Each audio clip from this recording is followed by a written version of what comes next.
Bismillahirrahmanirrahim. Assalamualaikum warahmatullahi wabarakatuh. Ke bawah Dunia Maha Mulia Paduka Seri Baginda Sultan Haji Hassanal Bolkiah Muizzuddin Wad Daulah, Ibni Almarhum Sultan Haji Omar Ali Saifuddin Sa'dul Khairuddin, Sultan dan Di-Pertuan Negara Brunei Darussalam telah berkenan menghantar titah-titah perutusan tahniah kepada Tuan Yang Terutama Asif Ali Zardari, Presiden Republik Islam Pakistan. Tuan Yang Terutama Muhammad Shehbaz Sharif, Perdana Menteri Republik Islam Pakistan dan Kerajaan serta Rakyat Republik Islam Pakistan sempena Hari Pakistan.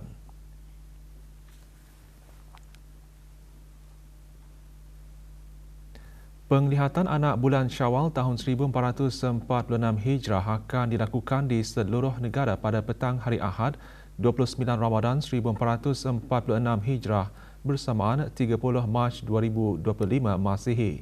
Hakim-hakim syar'i dan pegawai-pegawai mahkamah syariah, Jabatan Kehakiman Negara, Jabatan Perdana Menteri bersama pegawai-pegawai dari Jabatan Ukur Kementerian Pembangunan akan berada di tempat-tempat yang telah ditetapkan untuk meru'yah anak bulan Syawal. Tempat yang ditetapkan untuk meru'yah anak bulan Syawal ialah bangunan Mutiara Exchange, Lebuh Raya Tunku, daerah Brunei dan Muara, Taman Rekreasi Tanjung Batu, Kampung Sabun, Pekan Muara, daerah Brunei dan Muara, Bukit Agok Jerudong, daerah Brunei dan Muara, bangunan Hilal Bukit Ambok, daerah Tutong dan bangunan Hilal Bukit Lumut, daerah Blight. Orang ramai diminta supaya tidak mendekati tempat-tempat tersebut. Pengumuman 1 Syawal bagi tahun 1446 Hijrah bersamaan 2025 Masihi akan disiarkan melalui radio televisyen Brunei sebaik sahaja keputusan meru'yah diperolehi. Majlis bertadarus di masjid-masjid seluruh negara terus dilaksanakan bagi memeriahkan bulan keagungan ini. Bahagian Hal Ehwal Belia, Jabatan Hal Ehwal Masjid, Kementerian Hal Ehwal Agama dan ahli jawatankuasa takmir dengan kerjasama kumpulan Belia Masjid Al-Amirah Al-Hajah Mariam, Kampung Jerudong mengungkapkan Majlis Khatam Al-Quran, kumpulan Belia dan Belia Wanis Masjid seluruh negara sempena tadarus Al-Quran di bulan Ramadan dan tahlil bagi almarhum Duli Yang Teramat Mulia Paduka Seri Pengiral Muda Haji Abdul Azim. Majlis berlangsung di Masjid Al-Amirah Al-Hajah Mariam, Kampung Jerudong. Hadirin yang berhormat Pihin Udana Khatib dan Terperuka Seri Setia Ustaz Haji Awang Badaruddin bin Pengarah dan Terperuka Haji Awang Othman, Menteri Hal Ehwal Agama. Turut hadir Pengiran Datuk Seri Paduka Haji Muhammad Tashim bin Pengiran Haji Hassan, Timbalan Menteri Hal Ehwal Agama. Majlis antara lain bertujuan menyemarakkan suasana masjid-masjid di seluruh negara dengan aktiviti-aktiviti keagamaan di samping mendorong para belia dan belia wanis untuk membiasakan diri berdamping dan membaca Al-Quran pada setiap masa, lebih-lebih lagi di bulan Ramadan ini.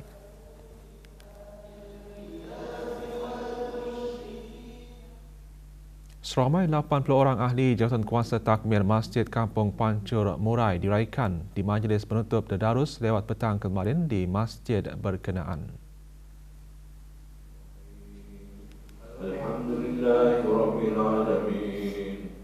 Bacaan surah Al-Fatihah dipimpin oleh Yang Berhormat Awang Zainul bin Haji Muhammad Ahli Majlis Mesyuarat Negara. Majlis diselajurkan dengan sumbangan derma kepada 13 anak yatim penduduk kampung berkenaan.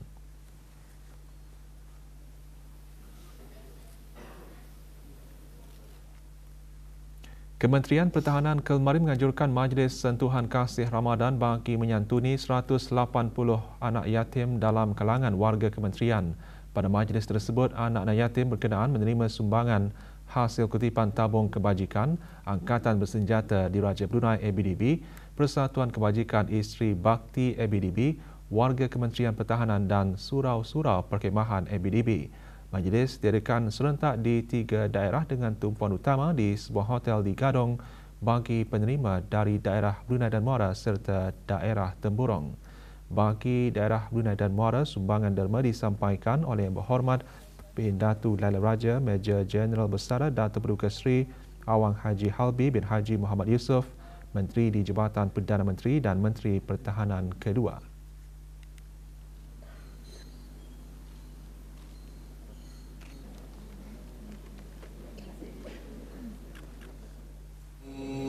Manakala di daerah Tutong, sumbangan disampaikan oleh Major Jeneral Datuk Paduka Sri Haji Muhammad Hazaimi bin Bol Hassan, Pemerintah Angkatan Bersenjata Diraja Brunei ABDB.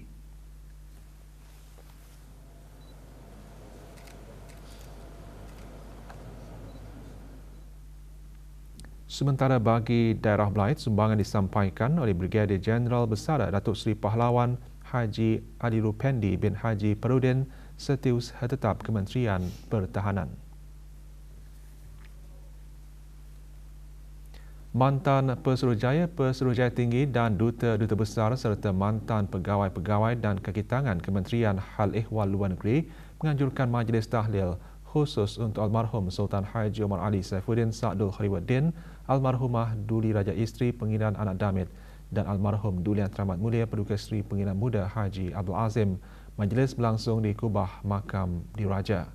Antara yang menyertainya Yang Berhormat Pihin Datu Laila Raja, Major Jeneral Besar Datuk Paduka Seri Awang Haji Halbi bin Haji Muhammad Yusof, Menteri di Jabatan Perdana Menteri dan Menteri Pertahanan kedua selaku pemangku Menteri Kesihatan.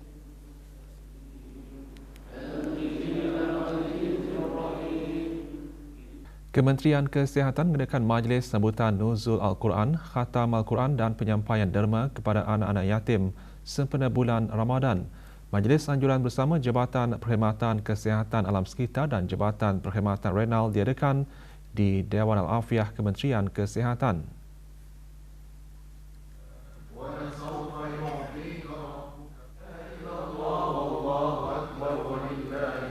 Pengisian acara bacaan ayat-ayat suci Al-Quran diikuti bacaan surah Al-Fatihah oleh Yang Berhormat Pihin Datu Laila Raja, Major Jeneral Besar Datuk Paduka Seri Awang Haji Halbi bin Haji Muhammad Yusof, Menteri di Jabatan Perdana Menteri dan Menteri Pertahanan kedua selaku pemangku Menteri Kesihatan. Majlis diteruskan dengan bacaan Khatam Al-Quran. 34 anak yatim terdiri daripada anak-anak warga Kementerian Kesihatan dan jabatan-jabatan di bawahnya menerima derma. Juga diselajurkan penyampaian hadiah kepada pemenang pertandingan bacaan ayat-ayat suci Al-Quran Kementerian Kesihatan.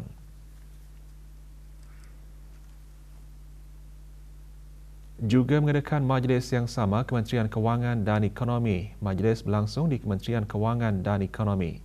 Hadirin berhormat Datuk Seri Setia Dr. Awang Haji Muhammad Amin Liu bin Abdullah, Menteri di Jabatan Perdana Menteri dan Menteri Kewangan dan Ekonomi kedua. Majlis diisikan dengan ceramah khas bertajuk Jangan Tinggalkan Al-Quran. Juga diadakan penyampaian hadiah kepada para pemenang pertandingan Al-Quran terdiri daripada pegawai dan kaki tangan Kementerian berkenaan dan penyampaian derma kepada 20 anak yatim. Majlis dimeriahkan oleh bahagian teknologi maklumat kementerian tersebut. Kementerian Hal Ehwal Dalam Negeri dan jabatan-jabatan di bawahnya, kelolaan Jabatan Buruh, turut mengadakan majlis sambutan Nuzul Al-Quran. Majlis berlangsung di Kementerian Hal Ehwal Dalam Negeri. Hadirin berhormat Datuk Seri Setia Awang Haji Ahmad Din bin Haji Abdul Rahman, Menteri Hal Ehwal Dalam Negeri. Majlis diisikan dengan bacaan ayat-ayat suci Al-Quran dan ceramah khas bertajuk Nuzul Al-Quran Merubah Dimensi Kehidupan Mukmin. Antara intipati ceramah, kehebatan dan kemuliaan penurunan Al-Quran dan kesannya dalam pembinaan tamadun ummah serta penghayatan para sahabat Nabi Muhammad SAW terhadap Al-Quran.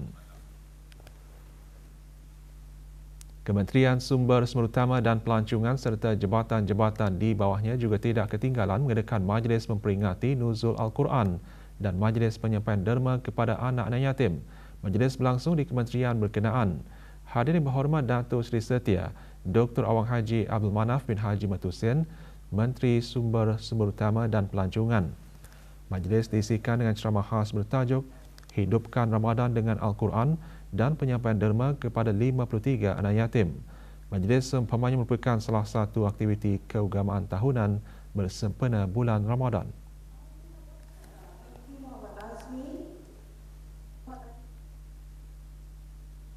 Kementerian Pendidikan melalui Jabatan Perancangan dan Pengurusan Isted, Bahagian Komunikasi Korporat dan Unit Undang-Undang turut mengadakan majlis sambutan memperingati Nuzul Al-Quran. bagi peringkat Kementerian Pendidikan. Majlis berlangsung di bangunan baru Kementerian Pendidikan.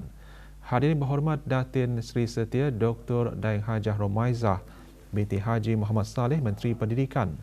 Majlis diserikan dengan ceramah khas bertajuk Akal Sehat Berlandaskan Al-Quran yang antara lain menyentuh akal yang sehat dalam Islam merupakan suatu nikmat dan anugerah yang diberikan oleh Allah Subhanahu Wa Taala ke atas sekalian umat. Majlis merupakan salah satu aktiviti tahunan kementerian dalam sama-sama memperingati peristiwa bersejarah berkenaan. Kemudian apa lagi?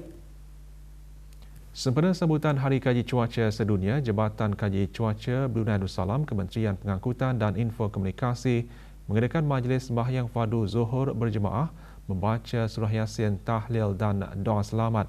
Majlis berlangsung petang kemarin di Surau, lapangan terbang antarabangsa Brunei Berakas.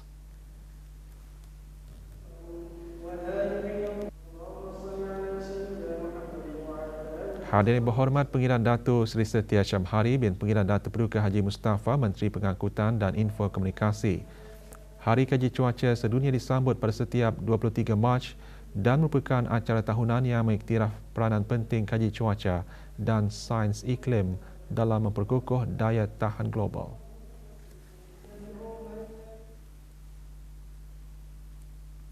Pusat Kegiatan Warga Emas petang kemarin mengadakan majlis khatam Al-Quran di pusat berkenaan di Kampung Lambak Kanan. Majlis dimulakan dengan bacaan surah Al-Fatihah dipimpin oleh Yang Berhormat Datuk Seri Setia Haji Awang Nazmi bin Haji Awang Muhammad, Menteri Kebudayaan Belia dan Sukan. Antara lain tujuan majlis menyemarakkan bulan Ramadan dan mengeratkan silaturahim.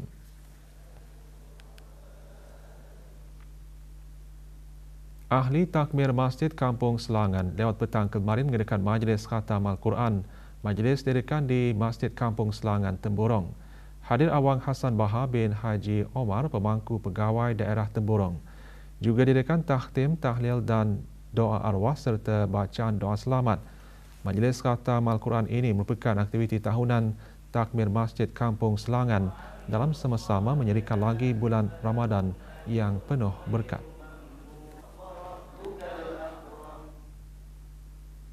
Mahkamah Magistrate Negara Brunei Darussalam telah menjatuhkan hukuman penjara selama 2 tahun ke atas Hajah Nurul Huda alias Hajah Rusiati binti Abdullah, seorang bekas pegawai imigresen berusia 34 tahun setelah mengaku bersalah terhadap 4 pertuduhan rasuah di bawah bab 6(a) Akta Pencegahan Rasuah Penggal 131.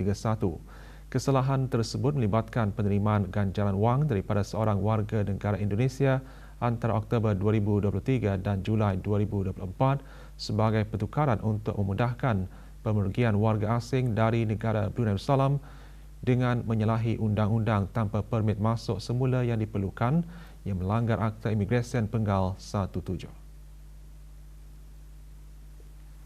Siasatan mendapati bahawa defendant dengan sengaja menerima pembayaran secara tunai dan melalui pindahan bank berjumlah RM500. Pembayaran dilakukan sebagai alasan atas bantuannya dalam membenarkan individu asing itu meninggalkan negara ini secara haram. Kesalahan itu terbongkar selepas pihak berkuasa imigresen Malaysia di ICQ Miri mengesan perselisihan dalam rekod perjalanan seorang warga asing dan menemui seorang individu yang disembunyikan di dalam sebuah kenderaan. Ini mendorong penyiasatan rentas sempadan yang kemudiannya dirujuk kepada Biro Mencegah Rasuah. Dalam mitigasi, peguam bela bagi defendant menggesa mahkamah untuk mempertimbangkan keadaan peribadi defendant termasuk pengakuan bersalah awalnya, kerjasama semasa siasatan dan jumlah wang yang terlibat yang dianggap kecil dalam usaha untuk mendapatkan hukuman yang lebih ringan. Pihak pendakwaan bagaimanapun menghujahkan bahawa rasuah tanpa mengira jumlahnya akan merosakkan kepercayaan orang ramai dan membawa kepada perpecahan dalam pentadbiran awam, terutama apabila dilakukan oleh pegawai penguatkuasa yang memegang tanggungjawab itu. Semasa menjatuhkan hukuman, mahkamah menekankan keseriusan pelanggaran terhadap kepercayaan orang ramai oleh defendant sebagai seorang pegawai penguatkuasa yang bertanggungjawab menjaga sempadan imigresen negara Brunei Darussalam. Mahkamah seterusnya memutuskan bahawa hukuman penjara adalah perlu bagi mencerminkan keseriusan kesalahan serta untuk menyampaikan mesej yang jelas bahawa perbuatan sedemikian tidak boleh diterima demi menjaga kepercayaan orang ramai dan mengekalkan kestabilan negara. Mahkamah memerintahkan agar hukuman bagi 2 daripada 4 pertuduhan dijalankan secara berturut-turut, manakala hukuman bagi pertuduhan yang selebihnya dijalankan serentak yang membawa kepada jumlah hukuman penjara selama 2 tahun berkuat kuasa mulai tarikh sabitan pada 8 Februari 2025. Pendakwaan dijalankan oleh Timbalan Pendakwa Raya Nurul Fitri Kiprawi, manakala defendan diwakili oleh Pengiran Khairul Nizam bin Pengiran Haji Muhammad Yassin dari Tertuan Yusof Halim and Partners. Pendekatan pelbagai pihak penting bagi membendung keganasan berasaskan jantina dalam talian.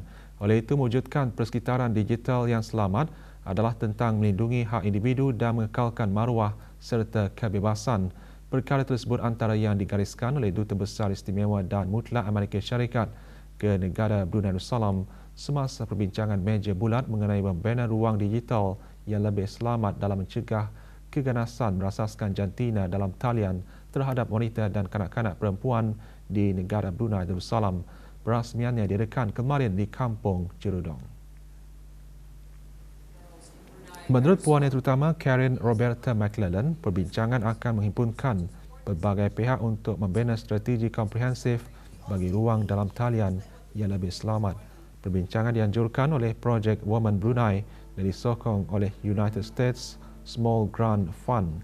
Juga hadir Tuan Yang Terutama Datuk Paduka Dr. Haji Omar bin Haji Khalid, perwakilan negara Brunei Darussalam ke Suruhanjaya ASEAN mengenai promosi dan perlindungan hak wanita dan kanak-kanak untuk hak kanak-kanak.